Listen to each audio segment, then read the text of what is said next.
ऐसे हैं जैसे हिमाच्छादित हिमालय। पर्वत तो और भी हैं, हिमाच्छादित पर्वत और भी हैं, पर हिमालय अतुलनीय है, उसकी कोई उपमा नहीं। हिमालय बस हिमालय जैसा है, गौतम बुद्ध बस गौतम बुद्ध जैसे। पूरी मनुष्य जाति के इतिहास में वैसा महिमापूर्ण नाम दूसरा नहीं।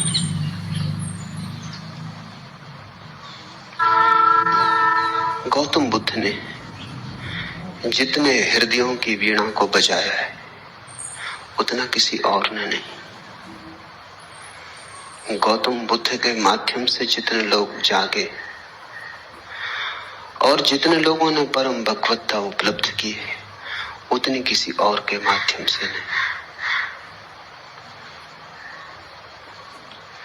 गौतम बुद्ध की वाणी अनूठी है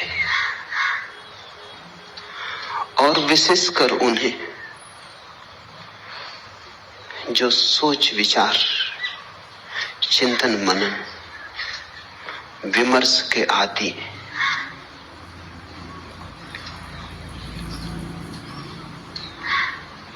हृदय से भरे हुए लोग सुगमता से परमात्मा की तरफ चले जाते हैं, लेकिन हृदय से भरे हुए लोग कहां हैं? और हृदय से भरने का कोई उपाय भी तो नहीं है। हो तो हो, न हो तो न हो। ऐसी आकस्मिक नैसर्गिक बात पर निर्भर नहीं रहा जा सकता। बुद्ध ने उनको चेताया जिनको चेताना सर्वाधिक कठिन है। विचार से भरे लोग, बुद्धिवादी, चिंतन मननशील, प्रेम और भाव से भरे लोग तो परमात्मा की तरफ सरलता से झुक जाते हैं। उन्हें झुकाना नहीं पड़ता। उनसे कोई ना भी कहे तो भी वे पहुंच जाते हैं, उन्हें पहुंचाना नहीं पड़ता। लेकिन वे तो बहुत थोड़े हैं और उनकी संख्या रोज थोड़ी होती गई है। उंगलियों पर गिने जा सके ऐसे लोग हैं। मनुष्य का विकास मस्तिष्क की तरफ हुआ है, मनुष्य मस्तिष्क से भरा है। इसलिए जहां जीसस हार जाएं, जहां कृष्ण की पकड़ न बैठे, वहां भी बुद्ध नहीं हारते। वहां भी बुद्ध प्राणों की अंतरतम में पहुंच जाते। बुद्ध का धर्म बुद्धि का धर्म कहा गया है। बुद्धि पर उसका आदि तो है, अंत नहीं। शुरुआत बुद्धि से है, प्रारंभ बुद्धि से है, क्योंकि मनुष्य वहां खड़ा है। लेकिन अंत उसका बुद्धि में नहीं। अंत तो परम अतिक्रमण है, जहां सब विचार खो जाते, सब बुद्धिमत्ता विसर्जित हो जाती, जहां केवल साक्षी, मात्र साक्षी शेष रह जाता है। लेकिन बुद्ध का प्रभाव उन लोगों में तत्क्षण अनुभव होता है जो सोच विचार में कुशल है। बुद्ध के साथ मनुष्य जाति का एक नया अध्याय शुरू हुआ। 2500 वर्ष पहले बुद्ध ने वह कहा जो आज भी सार्थक मालूम पड़ेगा और जो आने वाली सदियों तक सार्थक रहेगा।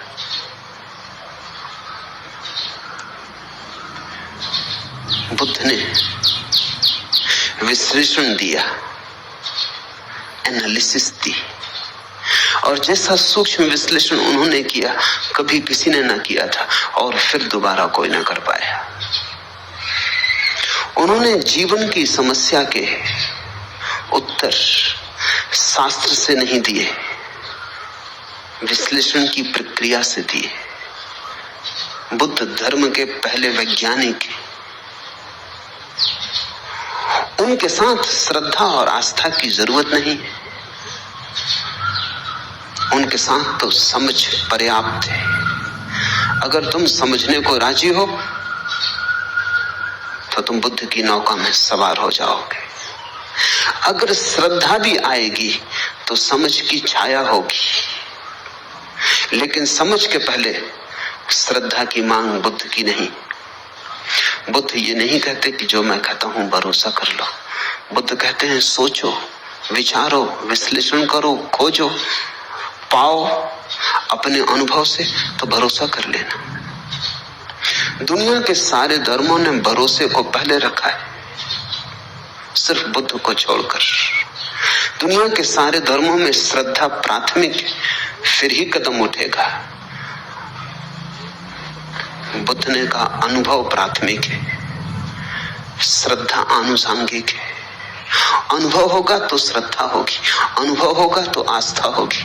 इसलिए बुद्ध कहते हैं आस्था की कोई जरूरत नहीं है, अनुभव के साथ अपने से आ जाएगी, तुम्हें लानी नहीं। और तुम्हारी लाई हुई आस्था का मूल्य भी क्या हो सकता है? तुम्हारी लाई आस्था के पीछे भी छिपे होंगे तुम्हारे संदेह। तुम आरोपित भी कर लोगे विश्वास को तो भी विश्वास के पीछे अविश्वास खड़ा होगा। तुम कितनी ही दृढ़ता से भरोसा करना चाहो, लेकिन तुम्हारी दृढ़ता कपती रहेगी और तुम जानते रहोगे कि जो तुम्हारे अनुभव में नहीं उतरा है उसे तुम चाहो भी तो भी कैसे मान सकते हो, मान भी लो तो भी कैसे मान सकते हो। तुम्हारा ईश्वर कोरा शब्द जाल होगा जब तक अनुभव की किरण न उतरी हो। तुम्हारे मोक्ष की धारणा मात्र शाब्दिक होगी जब तक मुक्ति का थोड़ा स्वाद तुम्हें न लगा हो। बुद्ध ने कहा मुझ पर भरोसा मत करना, मैं जो कहता हूं उस पर इसलिए भरोसा मत करना कि मैं कहता हूं। सोचना, विचारना, जीना तुम्हारे अनुभव की कसौटी पर सही हो जाए तो ही सही है, मेरे कहने से क्या सही होगा। बुद्ध के अंतिम वचन है अपदीपो भव, अपने दिए खुद बनना। और तुम्हारी रोशनी में तुम्हें जो दिखाई पड़ेगा फिर तुम करोगे भी क्या? आस्था ना करोगे तो करोगे क्या? आस्था सहज होगी, उसकी बात ही उठानी व्यर्थ है। बुद्ध का धर्म विश्लेषण का धर्म है, लेकिन विश्लेषण से शुरू होता है, समाप्त नहीं होता। वहां समाप्त तो परम संश्लेषण पर होता है। बुद्ध का धर्म संदेह का धर्म है, लेकिन संदेह से यात्रा शुरू होती है, समाप्त नहीं होती। समाप्त तो परम श्रद्धा पर होती। इसलिए बुद्ध को समझने में बड़ी भूल हुई, क्योंकि बुद्ध संदेह की भाषा बोलते तो लोगों ने समझा ये संदेहवादी है। हिंदू तक न समझ पाए, जो जमीन पे सबसे ज्यादा पुरानी कौम। बुद्ध निश्चित ही बड़े अनूठे रहे होंगे, तभी तो हिंदू तक समझने से चूक गए। हिंदुओं तक कोई आदमी खतरनाक लगा, घबराने वाला लगा। हिंदुओं को भी लगा कि ये तो सारे आधार गिराते का धर्म के, और यही आदमी है जिसने धर्म के आधार पहली दफा ढंग से रखे। श्रद्धा पर भी कोई आधार रखा जा सकता है, अनुभव पर ही आधार रखा जा सकता है। अनुभव की छाया की तरह श्रद्धा उत्पन्न होती। श्रद्धा अनुभव की सुगंध है, और अनुभव के बिना श्रद्धा अंधी है। और जिस श्रद्धा के पास आंख न हो उससे तुम सत्य तक पहुंच पाओगे। बुद्ध ने बड़ा दुस्साहस किया। बुद्ध जैसे व्यक्ति पर भरोसा करना एकदम सुगम होता है। उसके उठने बैठने में प्रामाणिकता होती है, उसके शब्द शब्द में वजन होता है, उसके होने का पूरा ढंग स्वयं सिद्ध होता है। उस पर श्रद्धा आसान हो जाती है। लेकिन बुद्ध ने कहा तुम मुझे अपनी बैसाखी मत बनाना, तुम अगर लंगड़े हो, मेरी बैसाखी के सहारे चल लिए, कितनी दूर चलोगे, मंजिल तक न पहुंच पाओगे। आज मैं साथ हूं, कल मैं साथ न रहूंगा, फिर तुम्हें अपने ही पैरों पर चलना है। मेरी रोशनी से मत चलना, क्योंकि थोड़ी देर को संग साथ हो गया है अंधेरे जंगल में, तो मेरी रोशनी में थोड़ी देर रोशन हो लोगे, फिर हमारे रास्ते अलग हो जाएंगे। मेरी रोशनी मेरे साथ होगी, तुम्हारा अंधेरा तुम्हारे साथ होगा। अपनी रोशनी पैदा करो, अप दीपो भव। ये बुद्ध का धम्म पद, कैसे वो रोशनी पैदा हो सकती है अनुभव की, उसका विश्लेषण है। श्रद्धा की कोई मांग नहीं है, श्रद्धा की कोई आवश्यकता भी नहीं है। इसलिए बुद्ध को लोगों ने नास्तिक कहा, क्योंकि बुद्ध ने यह भी नहीं कहा कि तुम परमात्मा पर श्रद्धा करो। तुम कैसे करोगे श्रद्धा? तुम्हें पता होता तो तुम श्रद्धा करते ही, तुम्हें पता नहीं है। इस अज्ञान में तुम कैसे श्रद्धा करोगे? और अज्ञान में तुम जो श्रद्धा बांध भी लोगे, वो तुम्हारी अज्ञान के ईंटों से बना हुआ भवन होगा। उसे तुम परमात्मा का मंदिर कैसे कहोगे? वो तुमने भय में बना लिया होगा। मौत डराती होगी, इसलिए सहारा पकड़ लिया होगा। यहां जिंदगी हाथ से जाती मालूम होती होगी, इसलिए स्वर्ग की कल्पनाएं कर ली होंगी। लेकिन इन कल्पनाओं से, भय पर खड़ी हुई इन धारणाओं से कहीं कोई मुक्त हुआ है? इसी से ही तो आदमी पंगु है, इससे ही तो आदमी पक्षाघात में दबा है। इसलिए बुद्ध ने ईश्वर की बात नहीं की। H.G. वेल्स ने बुद्ध के संबंध में कहा है कि पृथ्वी पर इस जैसा ईश्वरीय व्यक्ति और इस जैसा ईश्वर विरोधी व्यक्ति एक साथ पाना कठिन है।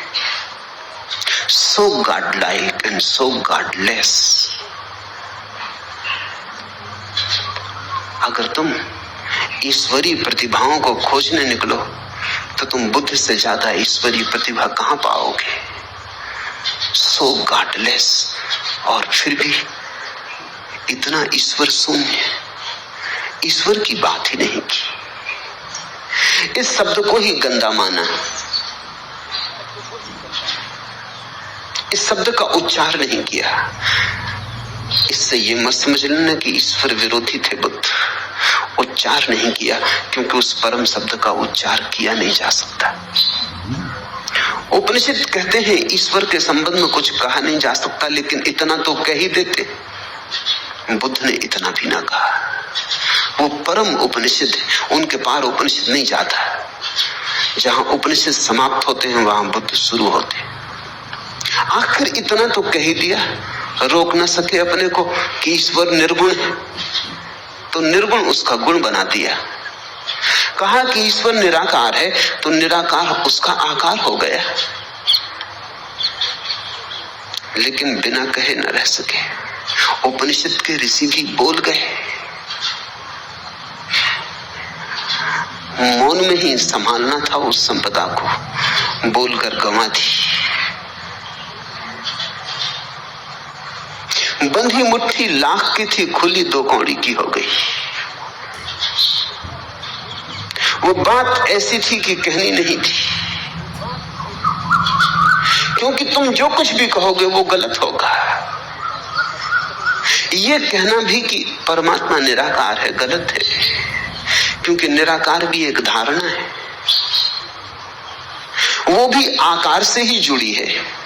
आकार के विपरीत होगी तो भी आकार से संबंधित है। निराकार का क्या अर्थ होता है? जब भी अर्थ खोजने जाओगे आकार का उपयोग करना पड़ेगा। निर्गुण का क्या अर्थ होता है? जब भी कोई परिभाषा पूछेगा गुण को परिभाषा में लाना पड़ेगा। ऐसी निर्गुणता भी बड़ी नपुंसक है जिसकी परिभाषा में गुण लाना पड़ता है। और ऐसे निराकार में क्या निराकार होगा जिसको समझाने के लिए आकार लाना पड़ता है। बुद्ध से ज्यादा कोई भी नहीं बोला और बुद्ध से ज्यादा चुप भी कोई नहीं है। कितना बुद्ध बोले, अन्वेषक खोज करते हैं तो वो कहते हैं एक आदमी इतना बोला, ये संभव कैसे? उन्हें डर लगता है कि इसमें बहुत कुछ प्रक्षिप्त है, दूसरों ने डाल दिया है। कुछ भी प्रक्षिप्त नहीं है। जितना बुद्ध बोले पूरा संग्रहित ही नहीं हुआ है। खूब बोले और फिर भी उनसे ज्यादा चुप कोई भी नहीं, क्योंकि जहां जहां नहीं बोलना था वहां नहीं बोले। ईश्वर के संबंध में एक शब्द ना कहा। इस खतरे को भी मोल लिया कि लोग नास्तिक समझेंगे, और आज तक लोग नास्तिक समझे जा रहे हैं, और इससे बड़ा कोई आस्तिक कभी हुआ नहीं। बुद्ध महा आस्तिक है। अगर परमात्मा के संबंध में कुछ कहना संभव नहीं है तो फिर बुद्ध ने ही कुछ कहा, चुप रह के इशारा किया। पश्चिम के बहुत बड़े विचारक विटगेन्स्टाइन ने अपनी बड़ी अनूठी किताब ट्रैक्टेटस में लिखा है कि जिस संबंध में कुछ कहा ना जा सके उस संबंध में बिल्कुल चुप रह जाना उचित है। That which cannot be said must not be said. जो नहीं कहा जा सकता कहना ही मत, कहना ही नहीं चाहिए। अगर विटगेन्स्टाइन बुद्ध को देखता तो समझता, अगर विटगेन्स्टाइन के वचन को बुद्ध ने समझा होता तो मुस्कुराते और उन्होंने स्वीकृति दी होती। विटगेन्स्टाइन को भी पश्चिम में लोग नास्तिक समझे, नास्तिक नहीं, पर जो कही नहीं जा सकती बात अच्छा है ना ही कही जाए। कहने से बिगड़ जाती, कहने से गलत हो जाती। लाओस से तक कहता तो है प्रथम वचन में अपने ताओ ते किंग में कि सत्य कहा नहीं जा सकता और जो भी कहा जाए वो असत्य हो जाता है, लेकिन फिर भी सत्य के संबंध में बहुत सी बातें कही बुद्ध ने नहीं कही। तुम कहोगे फिर बुद्ध कहते क्या रहे? बुद्ध ने स्वास्थ्य के संबंध में एक शब्द भी नहीं कहा, केवल बीमारी का विश्लेषण किया और निदान किया, औषधि की व्यवस्था की। बुद्ध ने कहा मैं एक वैद्य हूं, मैं कोई दार्शनिक नहीं हूं। मैं तुम्हारी बीमारी का विश्लेषण करूंगा, निदान करूंगा, औषधि सुझा दूंगा, और जब तुम ठीक हो जाओगे तभी तुम जानोगे कि स्वास्थ्य क्या है। मैं उस संबंध में कुछ भी ना कहूंगा। स्वास्थ्य जाना जाता है, कहा नहीं जा सकता। बीमारी मिटाई जा सकती है, बीमारी समझाई जा सकती है, बीमारी बनाई जा सकती है, बीमारी का इलाज हो सकता है, सही हो सकता है, गलत हो सकता है, बीमारी के साथ बहुत कुछ हो सकता है। स्वास्थ्य जब बीमारी नहीं होती तब जो शेष रह जाता है वही, उस तरफ केवल इशारे हो सकते हैं, मौन इंगित हो सकते हैं, वे भी प्रत्यक्ष नहीं, बड़े परोक्ष। बुद्ध के धर्म को शून्यवादी कहा गया है। शून्यवादी उनका धर्म है, लेकिन इससे ये मत समझ लेना कि शून्य पर उनकी बात पूरी हो जाती है, नहीं, बस शुरू होती है। बुद्ध एक ऐसे उत्तुंग शिखर है जिसका आखिरी शिखर हमें दिखाई नहीं पड़ता। बस थोड़ी दूर तक हमारी आंखें जाती, हमारी आंखों की सीमा है। थोड़ी दूर तक हमारी गर्दन उठती है, हमारी गर्दन के झुकने की सामर्थ्य है, और बुद्ध खोते चले जाते हैं। दूर हिमाच्छादित शिखर है, बादलों के पार।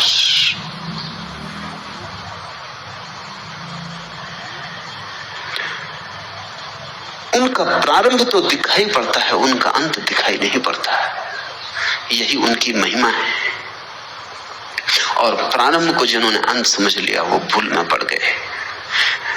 प्रारंभ से शुरू करना, लेकिन जैसे जैसे तुम शिखर पर उठने लगोगे और आगे दिखाई पड़ने लगा, और आगे दिखाई पड़ने लगेगा। बहुत लोग बोले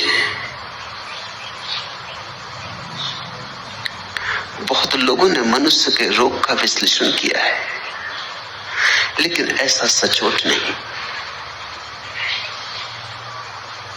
बड़े सुंदर ढंग से लोगों ने बातें कही, बड़े गहरे प्रतीक उपाय में लाए, पर बुद्ध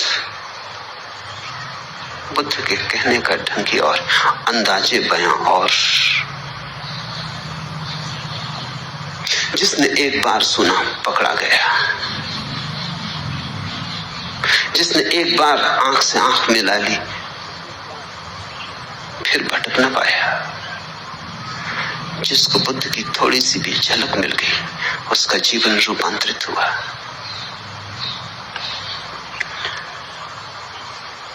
आज से 2500 वर्ष पूर्व जिस दिन बुद्ध का जन्म हुआ, घर में उत्सव मनाया जाता था।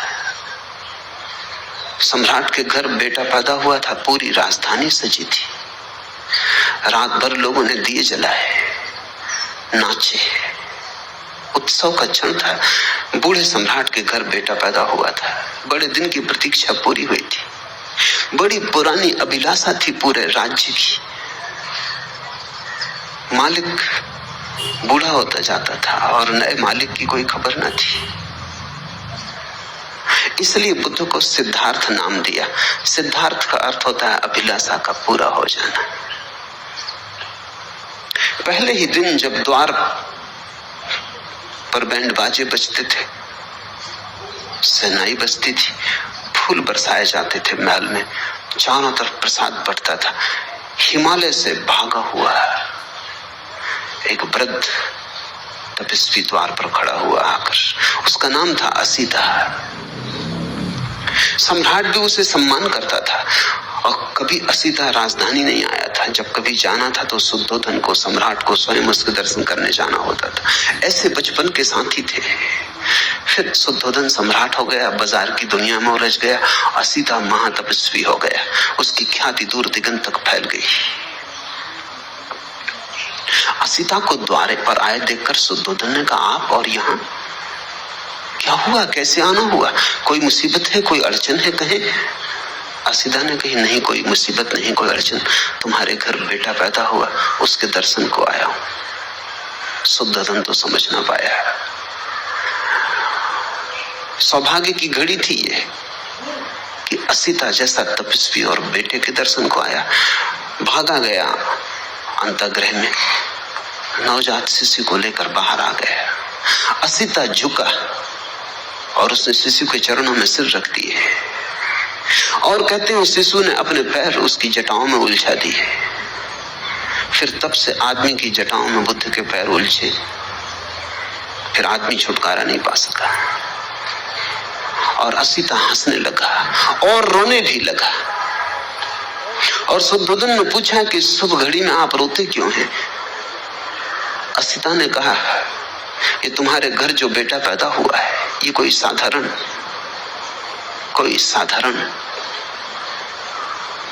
आत्मा नहीं, असाधारण है।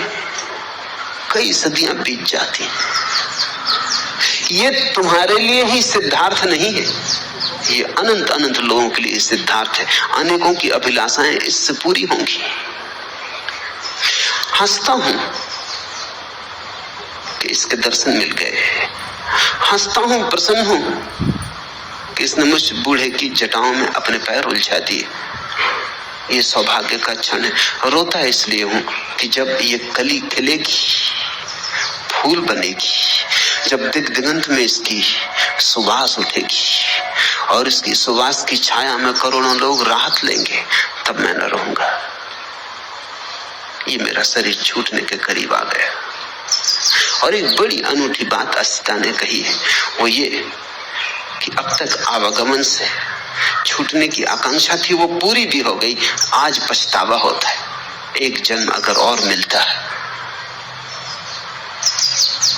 तो इस बुद्ध पुरुष के चरणों में बैठने की, इसकी वाणी सुनने की, इसकी सुगंध को पीने की, इसके नशे में डूबने की सुविधा हो जाती। आज पछताता हूं, लेकिन मैं मुक्त हो चुका हूं। ये मेरा अवतरण है, अब इसके बाद देह न धर सकूंगा। अब तक सदा ही चेष्टा की थी कि कब छुटकारा हो शरीर से, कब आवागमन से। आज पछताता हूं कि अगर थोड़ी देर और रुक गया होता। इसे तुम थोड़ा समझो। बुद्ध के फूल के खिलने के समय असीता चाहता है कि अगर मोक्ष भी दांव पर लगता हो तो कोई हर्जा नहीं। तो तब से 2500 साल बीत गए, बहुत प्रज्ञा पुरुष हुए, लेकिन बुद्ध अतुलनीय है। और उनकी अतुलनीयता इसमें है कि उन्होंने इस सदी के लिए धर्म दिया और आने वाले भविष्य के लिए धर्म दिया। कृष्ण की बात कितनी ही समझा के कही जाए, इस सदी के लिए मौजू नहीं बैठती।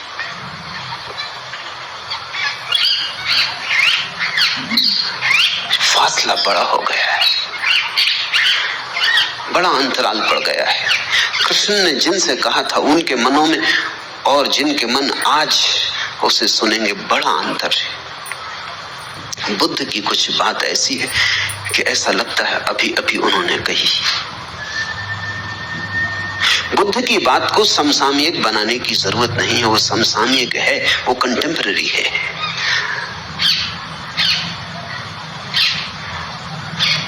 कृष्ण पर बोलो तो कृष्ण को खींच के लाना पड़ता है 20वीं सदी में, बुद्ध को नहीं लाना पड़ता है। बुद्ध जैसे खड़े ही हैं, 20वीं सदी में ही खड़े, और ऐसा अनेक सदियों तक रहेगा। क्योंकि मनुष्य ने जो होने का ढंग अंगीकार कर लिया है बुद्धि का, वो अब ठहरने को है, वो अब जाने को नहीं। और उसके साथ ही बुद्ध का मार्ग ठहरने को है। धम्मपद उनका विश्लेषण है।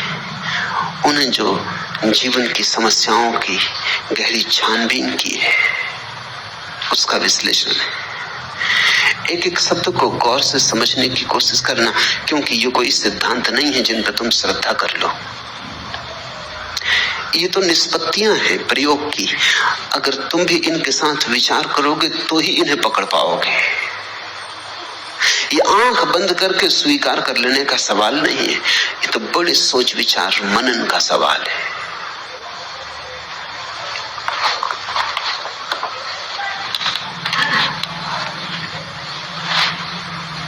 साधारणतः आदमी की जिंदगी क्या है? कुछ सपने, कुछ टूटे फूटे सपने, कुछ अभी भी साबित भविष्य की आशा में अटके। आदमी की जिंदगी क्या है? अतीत के खंडहर, भविष्य की कल्पनाएं। आदमी का पूरा होना क्या है? चले जाते, उठते हैं, बैठते हैं, काम करते हैं, कुछ पक्का पता नहीं क्यों, कुछ साफ जाहिर नहीं कहां जा रहे हैं, बहुत जल्दी में भी जा रहे हैं, बड़ी पहुंचने की तीव्र उत्कंठा है, लेकिन कुछ पक्का नहीं कहां पहुंचना चाहते हैं, किस तरफ जाते हो। कल मैं एक गीत पढ़ता था शाहिर का, न कोई ज्यादा न कोई मंजिल, न रोशनी का सुराग,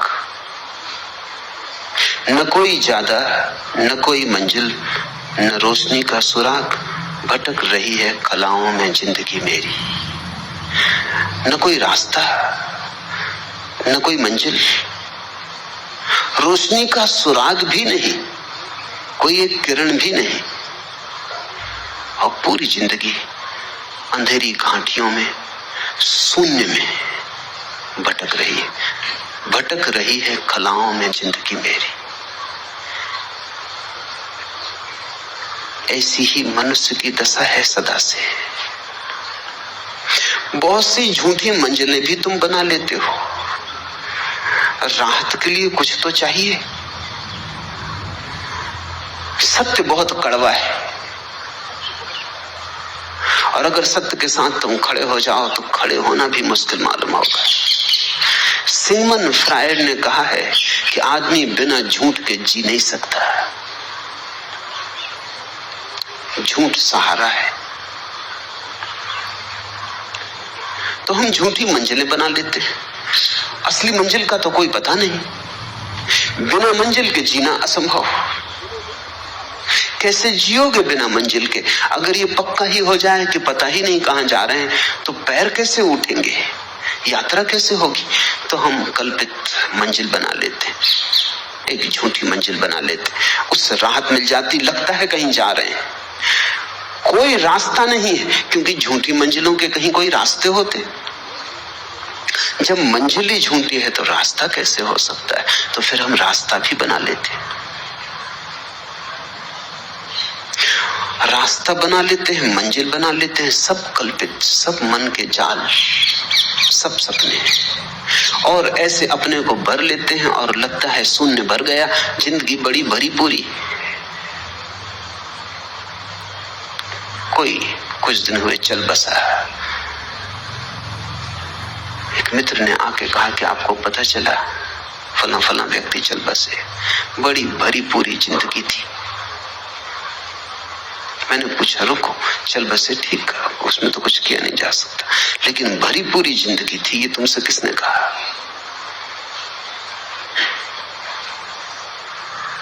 शायद उन्होंने सोच के कहा भी नहीं था, थोड़े झिझके कहा मैं तो ऐसे ही कह रहा था, कहने की बात थी, पर मैंने कहा तो तुम भी सोचते होगे कि बड़ी भरी पूरी जिंदगी थी, मैं उनको जानता हूं। और अगर तुम मुझसे पूछो तो कुछ भी नहीं हुआ, क्योंकि वो मरे हुए ही थे। अब मरा हुआ मर जाए, इसमें कौन सी बड़ी घटना हो गई? जिंदा वो कभी थे नहीं, क्योंकि जिंदगी तो सत्य के साथ ही उपलब्ध होती है, और कोई जिंदगी नहीं है। लेकिन जो झूठ के साथ जी रहा है वो भी सोचता है जिंदगी भरी पूरी है। कितने झूठ तुमने बना रखे, लड़का बड़ा होगा, शादी होगी, बच्चे होंगे, धन कमाएगा, यश पाएगा, और तुम मर रहे हो। और तुम्हारे बाप भी ऐसे ही मरे कि तुम बड़े होगे, कि शादी होगी, कि धन कमाओगे, और तुम्हारा लड़का भी ऐसे ही मरेगा। जिंदगी बड़ी भरी पूरी जा रही है। बाप बेटे के लिए मर जाता है, बेटा अपने बेटे के लिए मर जाता है, ऐसा एक दूसरे पे मरते चले जाते हैं, कोई जीता नहीं। मरना इतना आसान, जीना इतना कठिन। लोग सोचते हैं मौत बड़ी दुस्तर है, गलत सोचते हैं। मौत में क्या दुस्तरता है, क्षण में मर जाते हो। जिंदगी दुस्तर है, 70 साल जीना होता है, और बिना झूठ के तुम जीना नहीं जानते हो, तो तुम 1000 तरह के झूठ खड़े कर लेते हो। यश, पद, प्रतिष्ठा, सफलता, धन। जब इनसे चूक जाते हो तो धर्म, मोक्ष, स्वर्ग, परमात्मा, आत्मा, ध्यान, समाधि, पर तुम कुछ ना कुछ ताकि अपने को भरे रखो। और ध्यान रखना, बुद्ध का सारा जोर झूठ से खाली हो जाने पर है। सत्य से भरना थोड़ी पड़ता है, झूठ से खाली हुए तो जो शेष रह जाता है वही सत्य। गई बीमारी, जो बचा वही स्वास्थ्य है।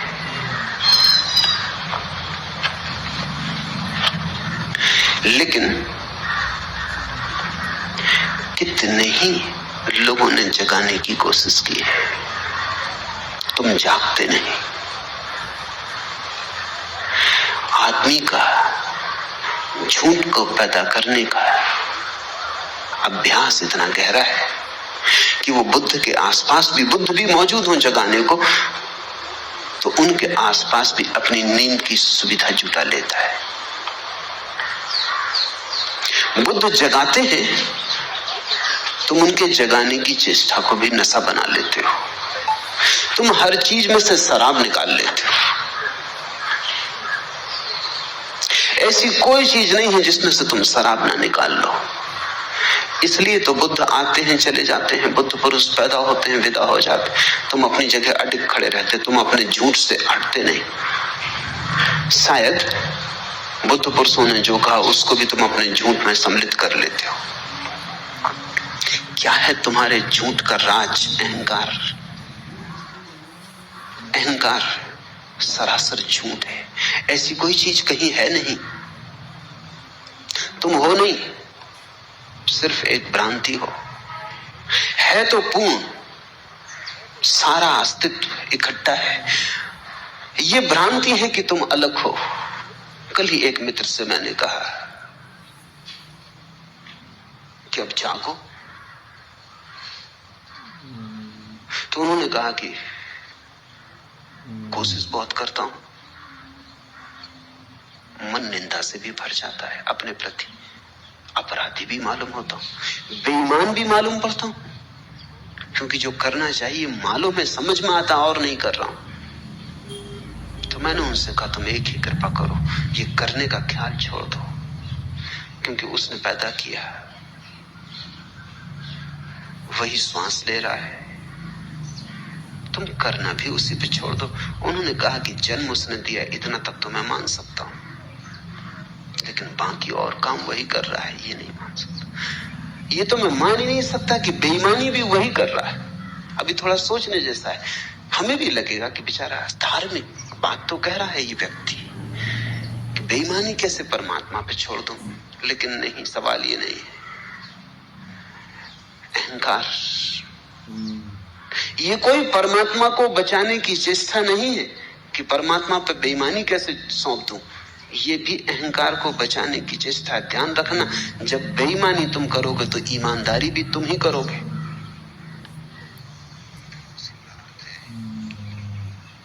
लेकिन जब जन्म भी तुम्हारा अपना नहीं और मौत भी तुम्हारी अपनी नहीं है, तो दोनों के बीच में तुम्हारा अपना कुछ कैसे हो सकता है? जब दोनों छोर पर आए, जब जन्म के पहले कोई और के हाथ में तुम हो, मौत के बाद किसी और के हाथ में, तो ये बीच की थोड़ी सी जो घड़ियां हैं, इनमें तुम अपने को सोच लेते हो अपने हाथ में, वही भ्रांति हो जाती है। वही अहंकार तुम्हें जगने नहीं देता, वही अहंकार सोने की नई तरकीबें व्यवस्थाएं खोज लेता है।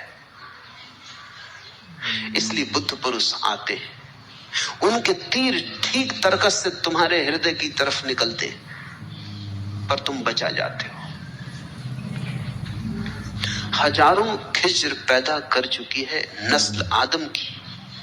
आदमी ने कितने बुद्ध पुरुष पैदा किए, हजारों खिज्र, पैगंबर, तीर्थंकर, हजारों खिज्र पैदा कर चुकी है नस्ल आदम की।